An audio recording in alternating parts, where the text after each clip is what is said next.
The sky over the forest clearing glimmered faintly as dawn broke, illuminating the dew-soaked leaves and casting a pale golden light across the underbrush. Hidden within the cool shadows, a sleek vessel hovered silently, nearly indistinguishable from the surrounding trees. It wasn't the shape of the ship that allowed it to remain unseen, although its smooth organic contours mimicked the sinuous lines of the branches above, but rather the shimmering surface that reflected the shifting colors and patterns of the forest canopy. Inside the craft, the Glyrac scientists prepared their instruments with quiet efficiency. Each of the alien crew members stood at their stations, their bodies translucent and slightly iridescent, blending with the muted greens and browns of the ship's interior. Glon, the lead researcher, monitored the holographic display before them, which depicted an intricate web of sensory data gathered from the clearing below. Every insect's wing beat, every rustling leaf, and every molecule of air seemed to be accounted for in their readings. "This location is ideal," Glon stated, their voice resonating like soft chimes. "No signs of other humans. A controlled environment. We will proceed with the test as planned." The assistant at the adjacent console, a smaller Glyrax named Vuren, adjusted a panel that projected a glowing field of light into the clearing. As it settled over the area, the forest seemed to shift slightly. The colors deepened, the shapes of bushes and tree trunks became more pronounced, and the air took on an almost tangible quality. This was the testing zone, a carefully calibrated environment where the Glyrax could manipulate the conditions and observe their subject's response. "Human subject is approaching the perimeter," Vuren announced, their shimmering bodies shifting hues as they spoke. "Shall we engage the first phase?" Glon nodded, their translucent form rippling with a faint greenish glow. "Yes. Let us see how well their primitive methods hold up." Down in the clearing, Ben Harrow appeared, striding confidently through the underbrush. He was tall and weathered, his clothing a patchwork of earth tones that blended naturally into the forest around him. Ben was the kind of man who knew every sound the woods could make, every pattern of light filtering through the leaves. A survivalist and outdoorsman by trade, he had spent decades perfecting the art of moving unseen and unheard through the wilderness. What he didn't know was that he had become the centerpiece of an alien experiment. Ben's camping trip had been meticulously arranged by the Glyrax. They had subtly influenced his choice of location and ensured no other humans would stumble into the clearing. To Ben, it was just another peaceful day in the woods. To the Glyrax, it was a controlled trial, a test of how a human would react when placed in a series of increasingly challenging camouflage scenarios. As Ben moved deeper into the clearing, he paused, sensing something off. The forest was quiet. Too quiet. No birds sang, no squirrels chattered, and even the rustling of leaves seemed subdued. He crouched instinctively, his hand brushing against the damp earth. The silence didn't alarm him so much as it intrigued him. He'd spent his life in places like this, and his gut told him something had shifted. But what? Ben rubbed a handful of mud onto his hands and face. He wasn't thinking of camouflage in the sense of an experiment. He was thinking of staying hidden, just in case a predator or another hunter was near. His motions were smooth and practiced. Mud to darken his skin, leaves pressed onto his jacket, a careful positioning of his body behind a fallen log. To him, this was second nature. Above, Glon and Vuren observed his movements. The humans' actions, while crude by Glyrax standards, showed a level of ingenuity they had not expected. He adapted quickly, using the environment around him with an efficiency they hadn't anticipated. "Curious," Glon murmured, adjusting the display. "He uses external materials to alter his appearance. Primitive, yet effective. Engage the next phase." At Glon's command, the holographic field intensified. The clearing's colors shifted subtly, the terrain becoming more vibrant, the patterns of light and shadow growing more complex.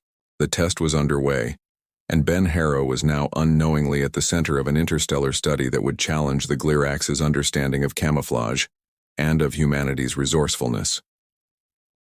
As Ben moved deeper into the clearing, the air seemed to hum with an intangible tension. The colors around him felt more vivid, the greens deeper, the browns richer, and the forest floor felt spongy beneath his boots. The subtle shift nagged at him, though he couldn't pinpoint why. His instincts, honed by years of tracking game and evading predators, told him to stay low and quiet. If something was off, the best defense was to vanish into the background. He knelt by the base of a tree, his fingers digging into the soft earth. The mud was cool and dense, flecked with fine grains of red clay. Ben scooped up a handful, spreading it over his hands and rubbing it onto his face. He reached for a nearby fern, breaking off a few broad, leathery leaves and pressing them against his jacket. If anyone, or anything, was watching, they wouldn't see a man. They'd see nothing more than a shadowy lump of earth and foliage. It was an old hunter's trick, something his grandfather had taught him when he was just a kid. As the minutes passed, Ben noticed something strange. The forest wasn't just quiet, it was silent. No birds flitted through the branches, no squirrels rustled in the undergrowth. Even the breeze seemed to have vanished. He held his breath, listening, his heart beating heavily in his chest. Something was very wrong. He stayed still, every muscle tensed, his eyes scanning the forest floor for the faintest sign of movement. High above, Glon and Vuren watched intently from the safety of their ship's invisible observation dome. The Glarax's delicate translucent forms shimmered faintly as they processed the data streaming in from their advanced sensors. "What is he doing?" Vuren whispered. The assistant's pale blue form rippled slightly, their tone a mixture of curiosity and confusion. "He's not moving, not emitting any noise, he's just sitting there. How does he expect to hide?" Glon leaned closer to the holographic display, their skin reflecting shades of green from the image below. "He is blending," they said, their chime-like voice thoughtful. "Look closer. His form is now indistinguishable from the terrain. Our sensors cannot differentiate his biosignatures from the surrounding earth and foliage." Vuren made a soft trilling sound of astonishment. "But that's not possible. He hasn't altered his physiology. He's merely covered himself in mud and leaves. How can this fool our systems?" Glon didn't reply immediately. They stared at the human subject, who had begun to shift slightly, carefully adjusting his position so as not to disturb the leaves pressed against him. "This is a different approach than we anticipated," Glon said finally. "It's not instinct. It's strategy." On the ground, Ben felt the hair on the back of his neck prickle. The silence pressed in on him, the forest unnaturally still. He scanned the area once more, then shifted his body weight to the left, hiding himself behind a protruding root. He tugged a few more leaves over his shoulders and settled down, blending perfectly into the knotted tangle of wood and earth. His breathing slowed, his heart rate steadying. Years of hunting had taught him one valuable lesson. Patience was the key to survival. Back aboard the alien vessel, Vuren adjusted their scanning equipment, trying to isolate Ben's heat signature, or his heartbeat. "No readings," Vuren said, their tone almost incredulous. "He's disappeared. It's as if he's not even there." Glon's form rippled faintly, a sign of deep thought. "Perhaps we have underestimated the humans. Their camouflage is not biological but conceptual. They think through the process, using logic and ingenuity rather than relying on natural camouflage patterns. That may be why he is so difficult to detect." "What should we do?" Vuren asked. "We proceed," Glon replied. "Let's see how far his methods can take him." Back in the clearing, Ben remained motionless, his mind racing. The forest's silence was unnatural, but it was also a puzzle, one he was determined to solve.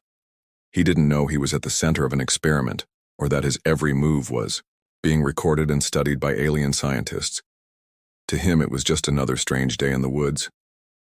But to the Glarax, Ben's actions were rewriting everything they thought they knew about camouflage and adaptation.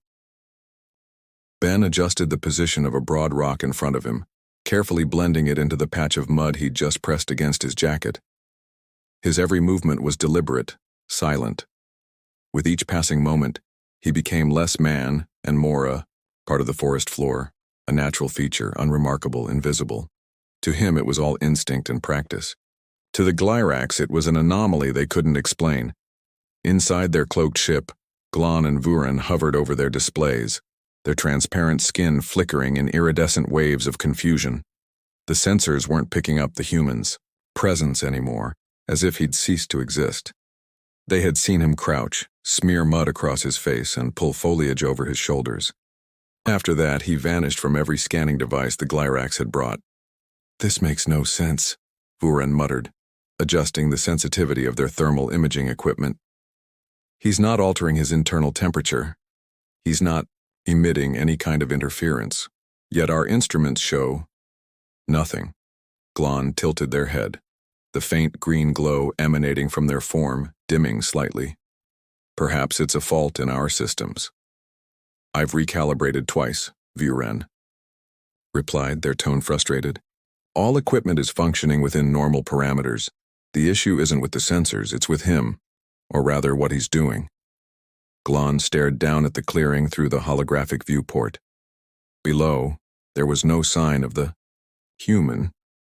The mud, rocks, and vegetation lay undisturbed, as if no one had been there at all, but they knew he was still there, watching, waiting, somehow perfectly integrated into his surroundings. "Is it possible," Glon asked, "that this species is capable of creative camouflage?" "Creative camouflage?" Vuren repeated, the hues of their form shifting to a puzzled shade of lavender. "You mean they think about blending in rather than rely on biological adaptations?" Glon nodded slowly. "I believe so. Their methods are not instinctual, not encoded into their biology. They assess their surroundings and use what they have available, mud, rocks, leaves, to construct a disguise. This is not natural camouflage. It's constructed, engineered. And yet it's working," Vuren said, their voice tinged with awe. "He's outsmarting our sensors and we don't even know how. He's not using technology or specialized adaptations. He's using mud." Below them, Ben remained motionless, unaware of the alien's astonishment. He simply trusted his training. Stay still, break up your outline, use the environment to your advantage. He didn't know that every leaf he placed over his jacket, every smear of mud on his cheek was baffling an advanced alien species. The Glyrax observers were at a loss. They had assumed that humans, like most creatures on Earth, depended on instinct for survival. Instead, they were witnessing something entirely different. A thinking creature, one that didn't just rely on biology, but instead outmaneuvered its environment through ingenuity. "Engage an environmental shift," Glon said, finally. "If he is truly thinking his way through camouflage, he will need to adapt." Vuren tapped a glowing panel. Immediately, the holographic landscape changed. The clearing became brighter, with light filtering through a canopy that now appeared thinner. The shadows shifted, creating new angles. The Glyrax watched closely, waiting for the human to emerge to give away his position. Ben noticed the change. The sunlight seemed more intense, the cover less reliable. He glanced at the patterns of shadow and adjusted his position. He tucked himself behind a thicker patch of roots, spread more mud across his sleeves, and positioned a rock in front of him. The move was seamless. The human adapted. "There," Vuren said. "He moved. But he's still hidden. How is that possible?" "He understands the terrain," Glon murmured almost to themselves. "He sees what the light is doing, what the environment is doing, and he compensates. This is remarkable." For the first time, the Glyrax felt a sense of doubt. They had come to study primitive camouflage methods, expecting to confirm that humans relied on luck or crude mimicry. Instead, they were facing a methodical approach that defied their expectations. "He's not just hiding," Glon concluded. "He's outthinking us." The Glyrax ship remained in a stationary orbit above the forest clearing, its camouflage shimmer perfectly reflecting the patterns of the canopy. Inside, the mood was increasingly tense. Ben Harrow had slipped away from their scanners again, moving further into the woods, still cloaked by his ingenious patchwork of mud and rocks. The alien team's sense of control, carefully maintained throughout their research missions, was slipping as well. "I still can't detect him," Vuren said, their translucent form now streaked with frustrated orange hues. "If we push our sensor range any further, we risk revealing our presence." Glon stood silently at the main console, their shimmering form calm on the surface, though their faint internal flickers betrayed a current of deep contemplation. Ben's methodical blending into the environment had not just confused their instruments, it had unsettled their entire premise of camouflage as an instinctive, biologically programmed ability. The humans' adaptability was a puzzle unlike anything they'd encountered before. "Perhaps we have been approaching this incorrectly," Glon said at last, their voice soft and resonant like wind chimes. "Our understanding of camouflage has always been predicated on physical adaptation. The idea that one could manipulate the environment, rather than merely respond to it, is new to us." Vuren glanced at Glon, the colors of their form shifting to pale green in thought. "Do you think his ability is unique, or is this something inherent to humans as a species?" Glon remained still, gazing at the holographic projection of the clearing. "I suspect it is not unique to this individual. Human technology and cultural evolution suggest a pattern of overcoming natural limitations through ingenuity. If this is representative of their behavior, then our study has revealed something far more significant than we intended." Below them, Ben had settled in a dense thicket, carefully layering more mud and leaves onto himself. He still didn't understand why the forest felt so strange, but his gut told him to stay cautious. Whatever was going on, he felt certain he wasn't alone. The Glyrax team watched as he moved once again, seamlessly disappearing into a new position, adjusting his cover with what appeared to be pure intuition. Vuren sighed, a melodic hum of defeat. "He's outmatched us. There's no way we can test his limits if we can't even track him." Glon raised a translucent hand, signaling calm. "We must consider this a success even if it does not align with our original expectations. This human has demonstrated a principle we had not accounted for. Their camouflage is not an accident of nature. It is a deliberate, thought-driven process. In that, we have learned something valuable." Vuren's hues shifted toward blue, a sign of tentative acceptance. "What will we report back to the collective?" "We will report that humanity has a unique approach to camouflage," Glon replied. "They think through it. They problem solve. They do not merely adapt to the environment. They adapt the environment to themselves." As the sun dipped low over the forest, the Glyrax ship lifted silently into the sky, leaving Ben alone in the woods. He never saw the aliens, never heard their observations, never realized he had been the subject of their experiment. To him, it was just another day in the wild, one where his survival skills had proven useful yet again. But to the Glyrax, it was a day that redefined their understanding of intelligence, adaptation, and the fascinating, unexpected creativity of humanity.